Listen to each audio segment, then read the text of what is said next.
excellence, and motivation. Always the agenda. Hello, everybody. Welcome to this week's episode of Great Employees Matter, the podcast that focuses on helping employees rise from average to great and helping employers learn to take care of their most valuable asset, their employees. Today, we have another fabulous guest. Without disparaging anybody else, maybe the most interesting guest that we have had to date. She's a little bit different from what we normally invite to the show because her title is the #1 female advocate for men. So I'll just let you think about that for a second. You can ponder that. Char Curry is a counselor. She's a relationship strategist. She's an intimacy coach, and she's the host of the Char Curry Show. She's made it her mission to challenge societal norms, restore mutual respect, and empower both men and women in their emotional wellness journeys. So with that, welcome aboard. Welcome to the show, Char. I'm going to turn it over to Kobe. Kobe? Yeah, thanks, Jimmy. Thanks for the intro. I want to welcome everybody to the show. Like, share, subscribe. Please help us get this message out there. We love that. Let us know if you want to see something, hear something. I think today's show is going to be super duper incredible. So hold on to your sheets and your seats and everything else that you're sitting with, because the intro that I just heard, I have a lot of questions. But first, I've never met a real life male advocate as a female in person in my life. So I have a lot of questions about that, number one. So first, before we get that started, Char, your journey started with unthinkable circumstances. You went through a lot coming up, born into trauma, overcoming medical predictions and things like that. So in your own words, can you tell me a little bit about what that was about and how it's shaping your journey today? Yes, thank you. And again, thank you guys for having me. I appreciate all of you guys. So I was born into trauma, okay? I was born from 2 drug-addicted parents. My mother and my father were both addicts. So in turn, that made me, what they would call a drug baby. So at 2 months old, I died. They said I had a baby stroke. They brought me back. Hallelujah. Yeah. And then once I began to age, the doctor said that I would never be able to thrive. I was always going to have learning disabilities. Never happened. I've always been one of the smartest in the class. So yeah, that's how my journey started. Oh, wow. And so what you do now, can you tell us a little bit about what you're doing currently? So what I am doing now is I am Char Curry, the #1 female advocate for men, but also a sister to women. And the reason why I do what I do, you guys, is because so many times us as women, we have so much childhood trauma and trauma from adolescent years or from previous partners. And I feel like as adults, what happens is we go into connections and relationships and we don't understand proper communication. We don't understand that, therapy is a great thing and that we have some stuff that we need to work on. So we end up we can have a good man or a good spouse right in front of us, but we'll always tend to point the finger at them because we haven't dug out our stuff. So a lot of times, and I'm a woman, but I also see it amongst my peers, amongst people that I counsel. And it's due to the fact 9 times out of 10 that there are certain things that happen in childhood, from trauma from adolescent years, or either from a previous partner. So they have this skewed lens of what, someone good is treating them like. So that motivated you.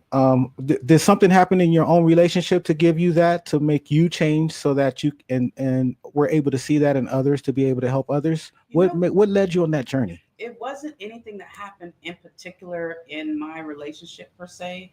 I will say that coupled with, experience, that coupled with the fact that I was raised by my great-grandparents. So I always had the foundation of morals, manners, standards, and value, right? But, and fun fact about me, a lot of my followers, unless they've seen my life, they don't know that I was married for almost 25 years. And in that time, there was a lot of things that happened physically, shall we say, if you will.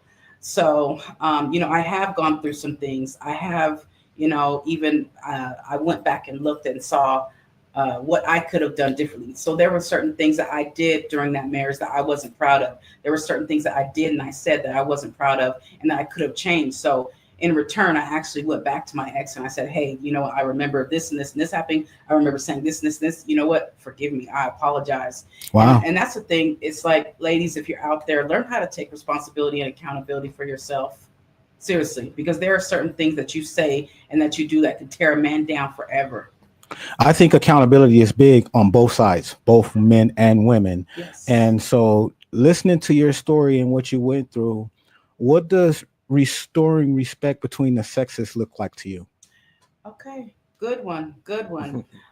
You know what? I don't feel like it has to be restored. I feel like there is something that society puts out there and they say, oh, well, the men are against the women. I don't believe that. I don't believe that. I believe that certain individuals say and do certain things that cause disrespect to come into their relationships or into their marriages. And I feel like a lot of times they don't end up apologizing or taking accountability. So then what happens is you have this crumbling of that dynamic. You have the crumbling of the bond because you've been disrespectful towards your partner. So I don't feel like there's a gender war in any type of way. I feel like a lot of times people lose respect for their partners because they've lost respect for themselves, if you will. A lot of times, if you look at someone that respects themselves, they respect others way better.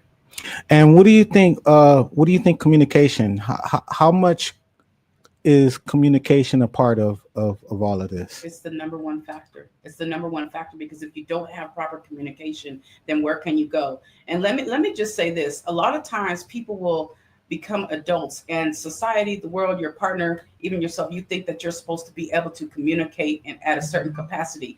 But if you go back and look at it historically, a lot of households are subject to the child not speaking. They tell the children you're supposed to be seen and not heard. And so how can you always shut a child down and expect for them to grow into an adult that can have proper communication or that can have proper relationships with another adult?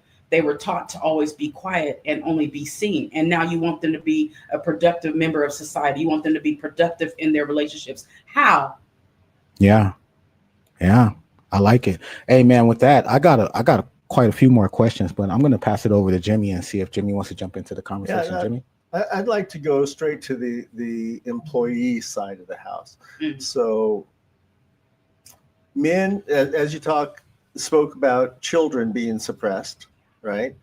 Men are taught to suppress their emotions, Yes. right? So Yes. in the workplace, that's overlooked, right? A man's emotional needs are overlooked in the workplace. So Agreed. what can we do to give men the confidence that they can deal with their emotions more openly than we tend to do now without threatening their self-perception, right? Their view of self, because they think that everybody else is looking at them the same way that they look at themselves. Right. So how can we help men do Right. that? And thank you for speaking on that. It's something I've taught for years. And the men, 9 times out of 10, way more harsher than the women. Okay. Women are coddled for the most part as children. Men, they're taught to shut up, be quiet, suck it up, don't cry, don't show emotion. And what happens is you have these men who grow up and be business owners, entrepreneurs, and they go into these amazing careers, but then they don't know how to operate properly because they've always been told to be quiet. So a lot of men learn it along the way. They learn it from their peers. A lot of them have fathers or grandfathers that teach them. And a lot of them, what happens is they end up having to teach themselves how to be properly emotionally intelligent, how to make sure that when they're expressing themselves, that they're not, going over the top, if you will, because what happens is men by nature, you guys are like this, right? And so what happens is society puts it out there that, that's aggressive, or you're being too assertive, or you're being too overbearing. But in reality, men naturally are leaders in most cases. So, I feel like men learn it from different sides, different perspectives, but also that when men end up being bosses, right? There's a whole nother dynamic that plays into the workplace, because if that man as a child was treated in certain ways from their father or whoever raised them, then 9 times out of 10, if they weren't treated well as a child, they grow up into this man that's an angry boss and who wants to work for them. So they end up a lot of men, their businesses end up crumbling because of their personality or because of their mannerisms that they learned along the way as protective mechanisms. All right. And aggressive leadership is more often than not the wrong way to go, right? Aggressive leadership leads to distrust from the employee of the employer, of the leader. And when men in the workplace fight that stigma of what they think they're supposed to be, what they think everybody is looking at them as. And so what can an employer do to help a man be open to being more expressive emotionally? You know what I have found? I've even worked with some employers that do this. They will bring in counselors. They will bring in counselors or therapists or mentors or coaches, and they will have like mini sessions that they will allow their employees to do. And it does make a difference. And it does, create this balance in the workplace and the work environment to where, and you can see analytics on this as well, like employees that bring in things like this. Some of them bring in masseuses. I'm also a masseuse, by the way. They bring in masseuses, they bring in counselors, they have mini sessions. So there are certain things that they also offer different type of breaks, if you will. It's not just an ordinary break, like they get to do fun things on their breaks and stuff. So it's a matter of the employer finding what works for them and their team, honestly. Great. One more question before I turn it over to Lloyd. Do you deal with females in a work environment differently, or how do you train the female to be respectful of a man being able to open up? Right. A lot of times nowadays, the female boss persona, right?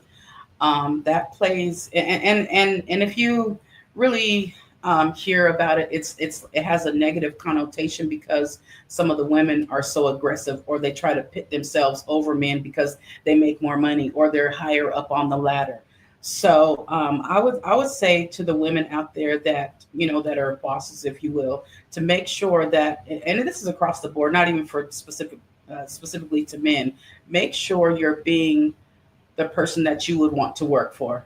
A lot, and it goes back to childhood, like be the person that basically treat people how you want to be treated, but also be very, very, very mindful, because sometimes the women that have a certain status or that have a certain financial backing, they will think that they can pit themselves over men in the workforce, or they can treat him a certain way because she makes more money than him, or because she's the vice president and he's the general manager. You know what I mean? So just be mindful of how you treat people across the board, and I feel like that's going to help us better in the workplace altogether. Thank you for that. Absolutely. Lloyd? Yeah, Char, how you doing? Hi, Lloyd. I'm so happy to. Uh-oh. No. Did he freeze up? Yeah. Lloyd, no, hold back. on. Come back, to Lloyd. us. Yeah, he just came back right now. He just came back right now. Back. Okay. As soon as you start I was- talking, it froze up. Go ahead, Lloyd. I was just saying, Char, I was so excited to talk to you because as a white male, I'm often not picked as the victim. And so, I don't get an opportunity for people to say, yes, I'm going to empower you. But on a more serious note, where do you see the greatest gender gap being right now? That, we talked a lot about males not being able to show their emotion. But what I believe that is a lot of times we're just not supposed to show it in public. And we do show it privately or to those close of us. On a gender issue, where do you see the biggest divide? What happens is, this is the thing that people have to understand. Men do talk. Men do want to share. But what happens is 9 times out of 10, the men will share. And what happens is they get beat over the head with it. It gets brought up later. It gets used against them. It gets used as leverage. Oh, it gets used as him being weak for showing emotion. And then the flip side of it is when the men stop talking, then people get angry with you for not talking. So then it's like you guys are in a catch-22. It's like damned if you do, damned. It's damned if you do, damned if you don't in a lot of cases, because men do speak. And the ones that don't speak, I'm telling you right now, there was someone in their past that used it against them when they spoke up. You know, I was so impressed looking at your background. I see that you were an executive assistant, you were an HR coordinator, Yeah. and you were a surgical unit CNA, a certified nursing assistant. I And was. as I was reading all of that, the thing that struck me was the fact that all those vocations involved helping people. Yeah. Each and every job you had was in a way to help people, and you're still doing that as a counselor. And I'm just wondering, do you consider yourself to be an empath? Do you feel other people's pain, Oh my and God, I do. and how do you pass that on to people? Yeah. And thank you for that question. I love that. Yes, I'm the encourager. I'm the encourager. I'm the supporter. I'm the strong friend. I'm the one that always shows up when no one else does. Um, oh, repeat the last part of what you just said, Lord. I'm so sorry. It left Well, me. just do you consider yourself an empath? Yes. And how Yes, do I you do. pass that on to somebody, or how does that play into your counseling? Yeah, so the fact that I do, and this is the thing, spiritually, I tap in. And when I tap in spiritually, then, I'm able to see things about people's lives. I'm able to feel things about people's lives. I'm able to see the dynamics, that happen between them and another person or them and their spouse. So, absolutely, I pick up on things very much so. And I don't even have to be in front of the person. I've been doing this for over 15 years where I'm able to pick up on things. I talk to people all over the world for over 15 years. And, yes, I'm definitely an empath. But when it comes to encouraging and supporting others, that's how I thrive. Like I know what my purpose and what my journey is supposed to look like on the earth. And so I'm very well equipped and I come alive when I'm able to support other people. Now, as listeners of our show know, I have a patented softball question, and I usually try to give the host a couple of questions so that they can figure out which one they want to answer. So I have come up with two questions for you, and you can pick whichever one you want to answer, and just tell us about it. So my first question is, how does my wife know what I'm thinking before I even know what I'm thinking? Or if you'd rather, the second question is, how is my wife able to make me think that something is my idea when in reality it was her idea all along, but she was able to make me think it was my idea? And the corollary to both of those questions is males have very fragile egos. And that's one of the problems, I believe, that overall with regards to communication. We like to pretend that we're big and strong, but our egos seem to be more fragile than women. So either one, how does she know what I'm I'm going thinking with the before first I one. do? I'm going with the first one because this is the thing. This is the thing. Obviously she's been so attentive to where she studies you, not only physically, but she studies you emotionally, psychologically, and spiritually. And that is the way she's able to do what she does with excellence. And it seems like that was like really like true. That it seems like that was a true question you just asked. So I'm just gonna say that's the way how she's able to do it. But first, it's gonna be spiritually. She's tapped into a certain point spiritually to where she's able to pay attention. She's able to take herself out of things. She's able to be selfless instead of selfish. That's the reason why she's able to do that. You know, we're together for 39 years, and I have to tell you that that is the best answer we've ever gotten to a silly question. Really. And I thank you for that. Facts. Kobe, back to you. I'm actually gonna have to call facts on that one because your question kind of threw me for a loop, which they always do. So I'm thinking, okay, how is she gonna handle this one? I didn't think she was, but your answer, Char, to me was probably one of the best ones that we've had with our softball questions because now it makes me think. I've been married, since 2003. I'm not doing public math right now. I don't want to get in trouble when I get home. You better not. I don't want to get in trouble when I get home, but he asked the right question because I feel the same thing. Like, how do you know that? And you gave a really good answer. So I don't even have a question to follow Can I up. just say this really quick? Absolutely. And that's because when it comes to life in general, right? And I'm not religious, so whoever it is you're tapped in with, But I will say this, I'm a spiritual being first, and that's the reason why I can do what I do, and that's the reason why I can help as many people, and that's the reason why I can treat people how great I treat them, is because I tap into the person spiritually first. I see them spiritually, not just in the physical. Man, you kind of answered the next question, Sorry. but no, not really, because I'm gonna ask it anyways, because I think it's a good question. It's one that I've been waiting on that to ask, specifically because of what you do. But what would you say to the man listening today who feels unseen, or to the woman who wants to understand the man in their life better? To the man that feels unseen or unheard, I would say learn yourself first. Because a lot of times you'll when you understand yourself, people are better able to understand you. And if they don't, then you can better explain to them how to better understand you. To the woman that wants to understand her spouse better, pay attention. Pay attention. And one thing that my spiritual father told me a few years ago, and I said, Pop, what's the number one piece of relationship advice that you can give? He said, always look at yourself first.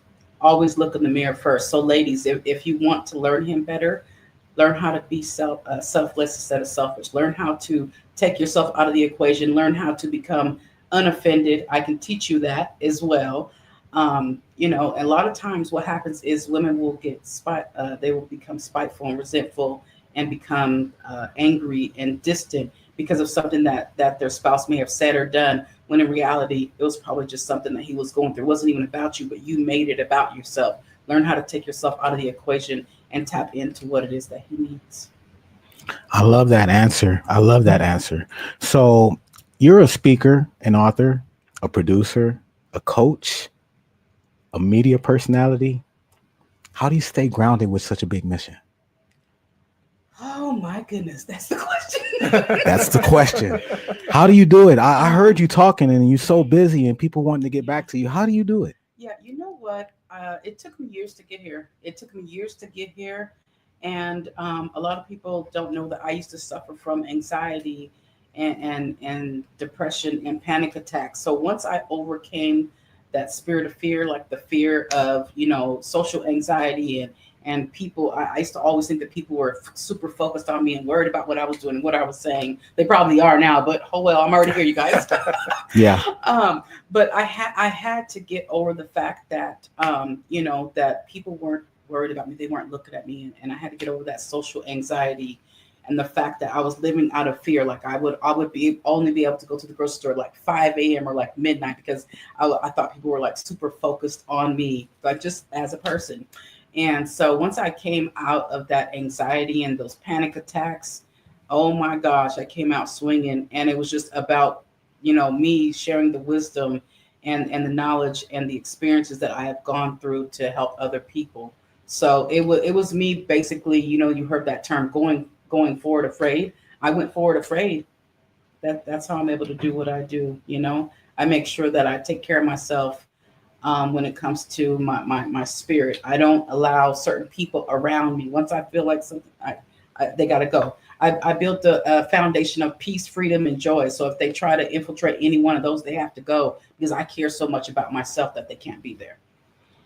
Man, I love this. My next question, I'm thinking about when you left your job in 2023 and stepped out on your own and decided to do this type of work that you're on full time. I speak to a lot of employees and a lot of people that want to do change and things like that. What gave you the courage to be able to actually do something like that and change your trajectory? Because a lot of people are stuck in their place. Yeah, faith. I had to have faith in myself. I had to look at myself in the mirror and tell myself that I could do it. I also had to make sure that, fun fact, I do have little ones at home. A lot of people, they're like, oh my gosh, I didn't know you had kids. Yes, I do. I have 5 of them, you guys. But I had to have faith in myself, knowing that I was as great as what I was called to be. So, you have to believe in yourself. Anytime you're going to step out and do something that huge, you have to believe in yourself. And I'm telling you, I have had, listen, you guys, it's still not peaches and cream. Since I left, I've had an eviction notice. I've had overdrawn accounts. Tell them how real it is. I had to really believe in myself. I'm doing great now. You know what I mean? And things are still building financial wise, but I had to believe in myself. If you don't believe in yourself, then who else is going to? And people know, people can sense, people can feel when you don't believe in yourself. So they're not going to believe in you either. Yeah, I love it. I love this my answer. goodness. And you say you got 5 kids. That's like a start of a basketball team. But I'm gonna turn it over to Jimmy. Jimmy. Yeah, my last name is Curry, so go figure. Oh, Right? look at that. Uh-oh. Yeah, what that in itself was a beautiful gem for this podcast, right? We're all, as Great Employers Matter, we're always looking for gems to share with others. I am an empath. I mean, that was such a gem that I'm tearing up. So let me get back to the workplace side of it. You know, Great Employees Matter, for all intents and purposes, a major portion of what we do is personal development. We go in and we help employees learn who they are and how to overcome those fears and anxieties and all the stuff that keeps them from really becoming the great employee that is within all of us, right? It doesn't take a lot to move from being average to being great. And when it comes to that personal growth, what, in your opinion, if a man's going through that journey in the workplace, and in addition to the types of things that we teach, I suspect maybe you have courses that they can sign up for. But how does that relate to generating more respect in the workplace for them? Do people see that when somebody's trying to improve themselves? Yeah, you know what? It depends. And let me just say this. I tell everybody, you change your mindset, you change your perspective, and you change your life, right? So a lot of times people don't end up believing in themselves. They'll believe in everybody else around them, but for whatever reason, they'll have this thing where they can't believe in themselves. And that's when people like us come into play, and we believe in them until they believe in themselves. We encourage them, we uplift, we support them. We say, hey, nice haircut. Hey, great job on doing that. That's why it's imperative that we always look for ways to compliment other people, whether it's in the workplace or just being a nice person walking past somebody. Hey, I like your hair. I like your dress. You'll see me 9 times out of 10. I'm looking for someone to compliment, and it's imperative, to be a great person. Sometimes we've heard it for years with people that have made it into success in a certain limelight, right? There's that one teacher or there's that one person that believed in them, and now look at them go now. So a lot of times it takes us just being so selfless that we are like natural encouragers and, putting people to the forefront that need to be there. Honestly. And I may be speaking, nice, be kind. I may be speaking to the choir, but I think you do that in your relationships constantly as well, especially as well. You have to. Jimmy? Now I'm going to flip it to the employer side. You talked about having counselors come in and help work with the staff. What other things can leaders do to support a healthier, more balanced team culture? That's good. That's good. Do things that the team would enjoy. Do things that the team would gravitate towards. And that comes back to being attentive. A lot of employers, they have so much weight on them that they're always in go mode, right? But sometimes you have to learn how to be so attentive to your team and to your employers, not only as a team, but also individually. Find out what makes each person tick, and then you'll be able to have a solid team. Very good. Now I'm speechless. Well, no, I'm slipping to the personal side of the house without. I don't want to offend anybody, but it is generally common knowledge based on societal norms that when a woman finds her life mate, if there are in fact life mates, and they get married, in that process, we as men believe that women believe that they can change their man after they've hooked them, right? And the reality is men are pretty simple people. And change for us is difficult because we're simple people. So what do we need to learn, either as a male or a female? What do we need to learn about that societal? It's not a norm, but it's a common thread, right? That women believe they can change their man, where men aren't looking to change their women. They like the person that they married. So Right. so help me out with that. But before you answer that, I just want to say, Jimmy, thanks for asking that question very delicately, because I know my wife is looking at the TV, looking at every single word coming out of your lips. Now, Miss Char. Yes. Okay. So, and this is the thing. A lot of women, people say that men are fixers, but so are women in a lot of ways. We're nurturers, we're fixers. Depending on what type of personality we have in the environment in which we may have grown up in. Ladies, stop trying to change him. If there is something that you feel like he needs to work on, you can gently bring it to his attention, but ultimately it is up to him. You do not get to change him. If there's something that you feel like he needs to change for the better that's going to help him, bring it up to him in a discussion. Don't do like this. The more you do like this, the more he's doing like this. The more he's going to try to protect himself, the more he's going to close down. Do not poke at him. Do not poke at him. And let me just say this. A lot of times I'll advise for couples to have journals that they share. Like I have a journal, like, okay, well, let's put this down as a talking point. Ladies, get you a couples journal, put talking points in there. So that way in a gentle environment, you can bring certain things to him. It's not about you fixing him. It's about him being himself and finding himself and being the best him that he can be. He does not need you to change him. If he wants to change things for the better, great.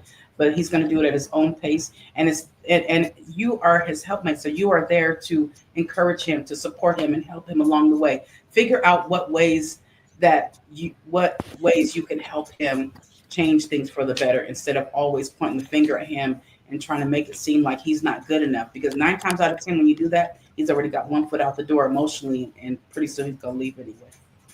If y'all women not listening today, this conversation, I don't know what to say, man. Because I want to take her home. Kobe, I always tell my wife that there's no need to remind me of something every 6 months. If I say I'm going to do it, I'll do it. And there's just no need every 6 months to remind me that 6 months ago I said I would do that. Eventually I will get around to it. Uh-oh, Lord. I think your wife's going to be calling me. I don't know. Wow. And Char, I've added up all of your accomplishments. And I must say that for a woman of 123 years old, you look remarkably good. Because I figure that you had to be at least 123 to accomplish everything that you've accomplished in your life. And I think that that's great. But for those people out there, and there seems to be a big emphasis on mental health. And one of the things that after everything that you've been through, after every job you've had, after being empathic, one of the things that I think you're extremely qualified to speak on is what people can do if they find themselves in a funk, what they should do when they're in a bad situation or in a situation where maybe they're not happy at the moment. How do they get out of it? What can they tell themselves? Do you mean relational wise or do you mean individually? Either one. Either Okay. one. Take them I'm gonna as go you with want. I'm going to go with the individual side just because even if you have a spouse or you don't have a spouse, individually, you always want to hone in on what it is that you need to do to get to the next level of being better mentally, spiritually, psychologically, either one, right? And what I will say is this, make sure you're being so self-aware and mindful of yourself that you're staying on top of yourself. And when I say that, you have to be so self-aware that you're 10 steps ahead, because what happens is you can get into a certain space where you can't crawl out or you can't get out. Okay. And I say that because I had a deep, dark depression for about a year. I went from the bed to the bathroom to the doctor, and that was the cycle. That was the cycle because I didn't know what was wrong with me. Right. And so I literally went from writing a suicide note I'm a big journal. I've journaled for over 30 years. I went from writing a suicide note to writing a prayer, like, God, get me out of here, like the universe, get me out of here, because it was so dark, it was so deep. And that is the day that everything changed. Once I changed in that same sentence, once I was writing a suicide note to writing the prayer, it literally changed and it lifted off of me.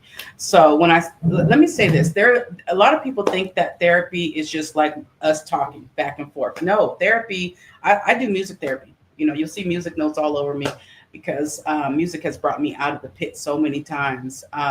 Sometimes I do road therapy. I'll get on the road. I'll just put music on blast. I love all types of music. I will blast music. One of my favorite places is the beach. I'll just go and sit at the beach by myself. There's so many different types of things that you guys can do, but also make sure that when you're going through stuff, don't clamp down. Don't clamp down. The minute you shut down and you choose to go into that space and you don't tell anyone about it, that might be your demise. You know what I mean? So make sure you have people around you that you can go to and open up with stuff about, because sometimes we feel like we're alone. You know what I mean? So get people around you that you can speak freely with, that can help you and know when something's off. Because sometimes all it takes is one phone call. I can't tell you how many times spiritually I've been able to tap in and I call someone right at that moment. They're saying, oh my gosh, I needed this call right then and there. Can I just speak really, really quick on something else? It pertains to this. Guys, make sure that you have men around you that are going to uplift and encourage you, because so many times men, you guys will stuff things down and you will not get the proper help. You do not have the proper people around you. I'm just going to share this briefly and then we'll go to the next question. Last year, someone booked a session with me, and he gets on the video call and he's like this. And he's like, it's okay, Char. I've already made my peace. And he's got the fire on like this. And I'm like, no, that's not what we're doing today. And that turned it from a 1 hour session to an 8-hour call that day. I did not get off the phone. I would not leave him. And I talked to him for multiple days after that at no extra charge, because I wanted to make sure that his life was saved. So guys, make sure you have people around you that you can go to, that are going to listen to you, that you can speak freely with. That's, and that's the thing. You guys, stop judging people, because if he had someone around him that he could have went to that he knew was a no judgment zone, he may not ever have had to have the call with me in the first place. Is there one sign or one act which, when somebody does, that should be immediate and they should immediately seek help? Is there a warning sign or something which you often see, which at one point in time we shouldn't leave that person alone? There isn't, because it's our most happiest, most joyous people on the outside that end up taking themselves out. So there is no one sign. There is no one sign. Wow. Pay attention, I know that. Check on your people. I know that the one thing that people don't talk about, is especially in the school age kids, is that suicide is contagious, and that once one person does it in a class, there's a likelihood that somebody else in the class will do it. And so, without one sign. Wow. Jimmy, back to you. Yeah, I'm going to brighten it up just for a second. Oh, come on, Jimmy. I have to say, Char, I'm not going to give you a hard time today, Jimmy. Well, I mean, it touched my heart that you're willing, even committed to helping that gentleman go through his struggles at the time, and so many people have never had that opportunity to speak with somebody that can help them out. So the brighter side of things is, one of the things that impresses me is that one of your favorite places to go is the beach. And I can only think of one beach here in Las Vegas. I was thinking the same thing when she said it. And it's not the kind of beach that I would go to, or that anybody would allow me to go to. Okay, we'll gloss over that one. Yeah, next. One of the things that we do is we teach our customers, our clients, our employees, our employers, that accountability is so important. Right. And one of our adages is that you must be accountable to yourself for yourself, not for your employer, not for anybody else. If you can focus on being accountable to yourself, then by rote, you become accountable to everybody else. Right. You become a better person for that. So in this, I'm sorry for my bad choice of words, but in this game of male-female relationships, right? I agree with you. There's not a gender war, but there's a gender communication gap. So what are your words of wisdom for dealing with personal accountability when it comes to those relationships? Mm-hmm. It comes with, I feel like it comes with knowing who you are, knowing that, let me just say this. It starts with integrity. It starts with integrity because when you choose to have integrity, then you don't have a problem with apologizing and you don't have a problem taking accountability. And this is something that I learned, oh gosh, in my 20s, because what happened was as I was growing up, I had this fear of telling the truth because I didn't want to get in trouble, right? So as a young adult, I would lie.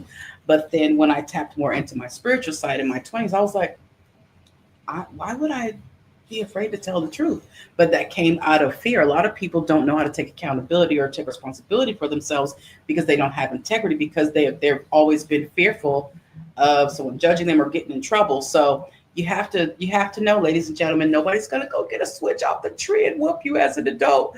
Learn how to take accountability. Learn how to have integrity. It's fun having integrity.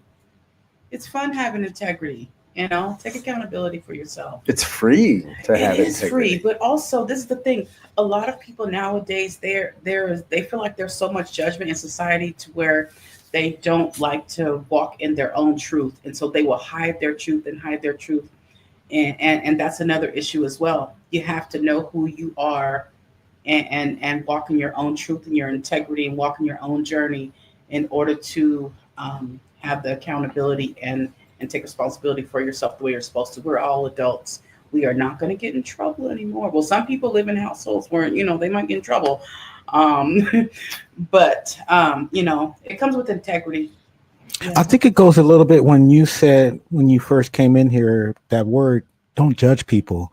And I think people are just so used to being judged and not only being used to being judged, but judging others. Yes. And so it kind of puts you in this where I see a lot of people serving people for that purpose, where they're worried about their own movements because they're worried about the people who are going to judge them the environment is sick. Yeah. So they end up being people pleasers and appeasers. So they never end up really living out their own truth because they're so worried about someone else judging them to where they're always scurrying around. Oh, I have to do this because they're going to think this. Oh, I have to do this because they're not going to accept me. We all want to be accepted. We all want to be loved. Learn how to be selfless and not selfish.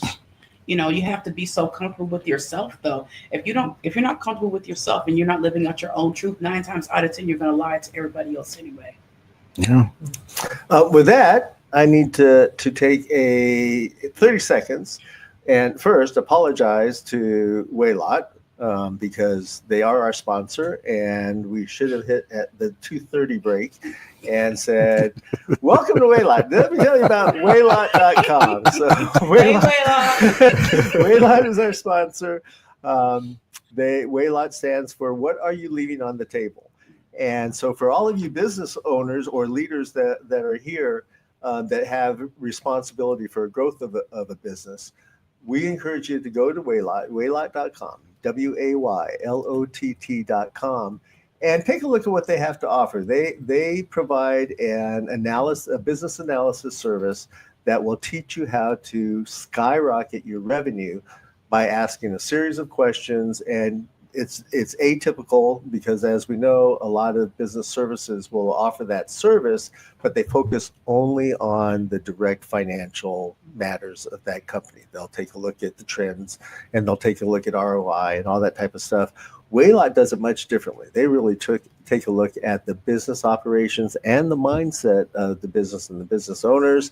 They have a free assessment to get you comfortable with what they do, and if you like it, then they have a paid-for assessment that goes much deeper. And if you like that, they have a comprehensive. They can hold your hand and take the business to extreme heights when it comes to revenue, because a lot of us do leave things on the table. We're so busy taking care of our business that we forget to take care of our business. So go to Waylot.com, Waylott.com. Check them out, and thank you, Waylot. That's it. Should we do shameless, selfless, you know what I'm trying to say? No. Okay. I have a couple more questions, if that's all right. Go for it. And I suspect that Lloyd does too. So we talked about accountability. Another thing that we deal with on a very regular basis, I mean, daily at a minimum and maybe hourly, just because life is crazy, right? Life is crazy. Um, I personally have a very difficult time with negativity. And whenever it enters my life, in the workplace, in my personal life, in my friends and family, I shut people down whenever I hear the slightest conversation slant towards negativity. And part of me thinks that part of that is good. The other part of me thinks that, well, I'm leaving myself out of conversations that need to be had. Um, but I definitely gravitate towards positivity, and I do believe that energies attract. So positivity attracts positivity, and negativity attracts negativity. So, do you have any comments about that? I'm the same way, Jimmy. Yay! That's because we're both empaths. A lot of people say, "Well, what's your what do they say? What is your weakness or whatnot?" And I say, rude people. Because and this is the thing, I'm super outspoken. I do it in love, but I don't take no crap from nobody, right? And I won't let anybody else, like if I see somebody treating somebody badly, 9 times out of 10, I'm gonna step in. So but this goes back to what I was saying earlier. You change your mindset, you change your perspective, you change your life. I was a worrier, I was a complainer. I had to train myself in order to get out of that cycle. And oh my gosh, I'm so glad I did. It literally changed my life. I used to, I feel like that's part of what helped me get out of the anxiety as well. Because of if I had stayed in the worrying, complaining mindset, I probably would still be there in that same cycle. And then what happens is it's a cancer. It literally spreads to everybody around you. So I don't like negativity either. It's like, yeah. And even as human beings, and I don't want you guys to condemn yourself, right? So even as human beings, like we can do so much work on ourselves, but then we'll slip up and have moments sometimes, right? So if that happens, just listen, get right back on the tracks. But and then also when it comes to people that are around you, whether it's family members, whether it's friends, right? Make sure that you have a good circle. You can't say that you want to change your mindset, your perspective, and change your life if you're hanging around people that have negative connotations and undertones in their mindset. It's just not going to work, sweetheart. You are what you hang around 9 times out of 10. I understand. I concur wholeheartedly, but I would also proffer that sometimes negativity doesn't mean that the individual is negative. It's just that there's a pervasive. Yeah, I'm in the middle of writing a book, and that's probably why this is coming up. I love it. And I think the title of the book is going to be something along the lines of.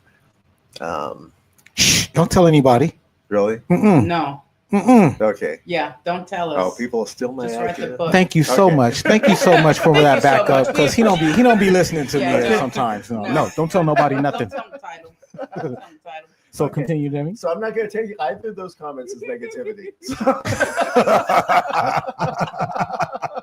Oh, that's pretty funny. So I have been counseled, I've been whipped, and thank you. See, this is what came out. See, I told you. So with that, Lloyd, do you have any closing questions before we go to our shameless self-promotion?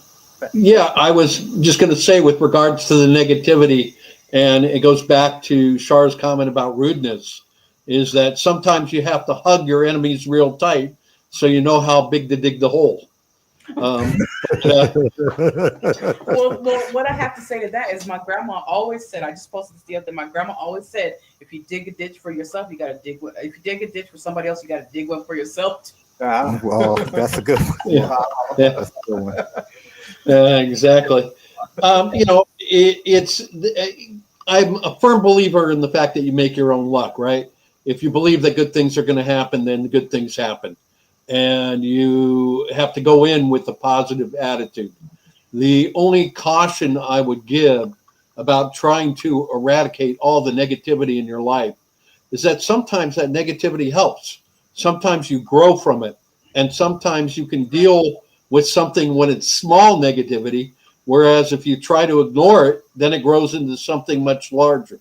So I think part of the key of ignoring it is to make an early and correct decision as to what's important and has to be dealt with and what if I just let it go will really just go away.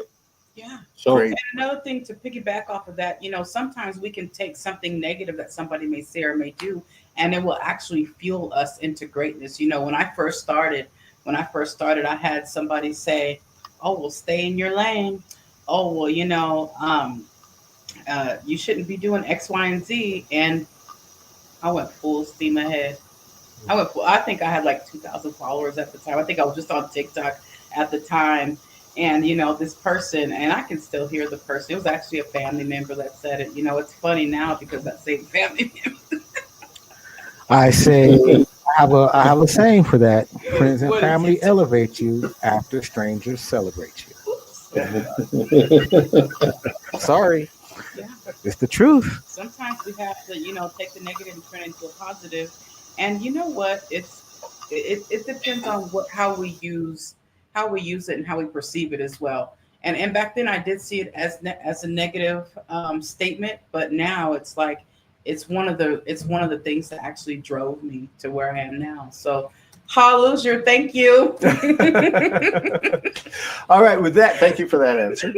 With that, we want to move to what we refer to as shameless self-promotion. And I want to make sure you have plenty of time to share with the audience what you do for them, how they can reach out to you, your social media platforms, all that sort of stuff. So this is your moment to shine with Yes, shameless yes. self-promotion. Thank you so much, you guys. I am Char Curry, aka Says What She Wants, the #1 female advocate for men, but also sister to women. I am an author. I'm a speaker. I have a lot of short films that are coming out. I've already done 4. I have more that are coming out. If you need to book a session with me, whether it's venting, coaching, therapy, you can find me at calendly.com/Char Curry. That's CHAR, you guys, not SH. And I'm an author. Can I get those books really quick? Yeah, see, I we're should have had the books here. we're I already should have run had out the of books time. by We didn't now. even get to that, so that just means we're gonna have to do a continuation show Yes, sometime. part So 2. facts. And yeah, I just love your journey. I'm so grateful that you came and talked to us today.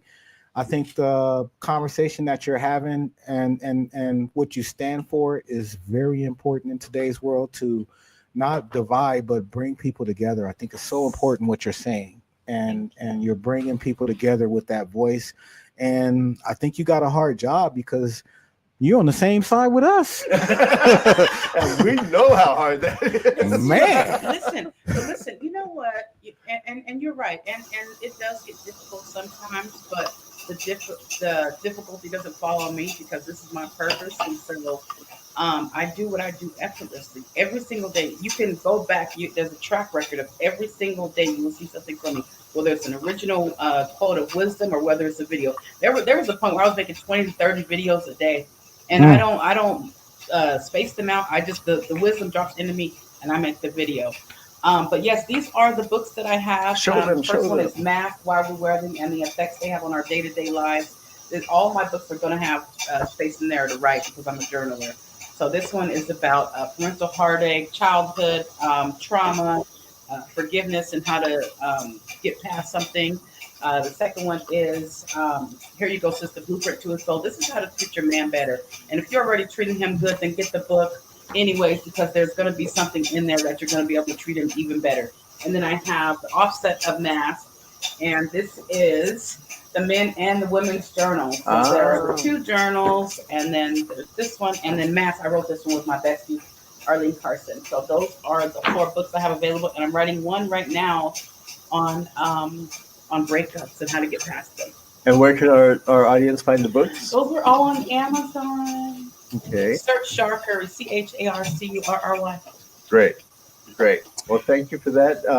Do we have I got some stuff that I want to say, but I want to give Lloyd a chance to close out if he has anything he wants to say first before I go. I'm gonna deal in the comments. Lloyd? Yeah, Char, I just wanted to say that was positively horrible, and it was terrible, and we're going to have you back at least 10 more times just to see if we can't get it right at some point in time in the future. We got it so wrong today. You totally destroyed my softball question. Didn't share any of my feelings. I am just so disappointed, and please come back. Thank you. Well, I love that. I want to jump into these comments real quick before we get out of here. First of all, I want to say thanks for everybody that came in and showed up and showed out. We had a lot of activity in there. Vegas up now, money over everything. Bonafide was in there. I'm going to go back and ask Dale, one of our loyal listeners. We love it that you're here, Dale. But Dale had a comment that I want to put back on the screen and share it with you, Shar. He says, I'm sure you have heard that the meek shall inherit the earth. I was told that the translation of the word meek is power under control. You seem like a dynamically meek person. I just wanted to put that out there because that's a super strong statement and a compliment. Thank you. And thank you, Dale. Thank you. But everybody else in there, Terry, we appreciate you guys. Make sure you like, share, subscribe. Jimmy, you have any last words? Other than thank you so very much. This, there are so many gems that came out of this podcast. I have been inspired by you selfishly to go ahead and post more on a daily basis. I like that stream of consciousness type of flow, and so for the audience that follows us on greatemployeesmatter.com, we will be doing some more posts. The key is consistency, but in this case, it's going to be consistency and increased frequency. So thank you for that. And thank you for being on the show. We do plan and hope that you'll grace us with another show in the future, and anything that we can do to help support you, we are glad to do. Thank you. You say the word, I'm here. All righty. All right. And Shar, what's the one final message you'd leave our gym community with today? Something they can carry into their workplace and their relationship to help them, be better and be better humans. Yeah. Always practice self-discipline and self-control. Start with yourself. Yeah, that's right. I love it, man. And with that, this is Great Employees Matter. We do this every week. It's an employee program disguised. It's a personal development program disguised as an employee program. So we help, we teach, we uplift. Make sure you share, like, subscribe, and we'll see you next week. Every week at 2. We got some great things in the works coming. We have some great seminars in the works coming. We got some courses for you, but make sure you stay a part of the group. Thank you, and see you next week.